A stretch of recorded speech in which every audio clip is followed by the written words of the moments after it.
అందరికీ నమస్తే అండి.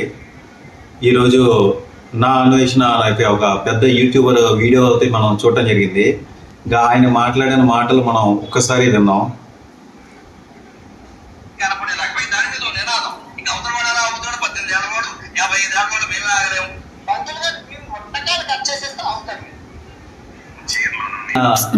చెప్పిన ఇన్సిడెంట్ గరికపాటి గారు చెప్పింది ఎంత మంచి విషయం.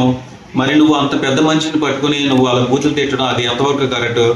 ఇన్ని రోజులు మీ ఛానల్ మీద మాకు ఎంతో గౌరవం ఉంది, మీ వీడియోస్ మేము కంపల్సరీ చూస్తాము. నేను ఒక ముస్లింగా నాకే ఎంతో బాధ అనిపించింది. అంత వేద పండితుడిని నువ్వు అలాగ తిట్టడం అంటే అది ఎంతవరకు కరెక్ట్? నువ్వు అంటే కరెక్టేనా? అది తప్పు కదా. అది ఏదన్నా రెండు మాటలు ఆ ఇన్సిడెంట్ గురించి నువ్వు చెప్పాలి, అలా కాదు ఇలా కాదు అని చెప్పాలి, అంతేగాని అలా బూతులు తిట్టడం అది ఎంతవరకు కరెక్ట్? అసలు నాకే బాధ అనిపించింది.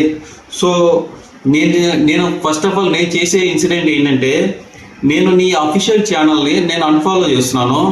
సో ఏదన్నా ఒక హిందూస్ కానీ ఇంకా ఏదన్నా సరే ఇంకా ఎవరైనా సరే ఇతని ఛానల్ అన్ఫాలో చేయండి. మనం చేయాల్సింది కర్తవ్యం అదే. ఇంకా ఇతని గురించి ఇంకా పోలీసులే చూసుకుంటారు. నేను ఇతని ఛానల్ అన్ఫాలో చేస్తున్నాను ఫ్రెండ్స్.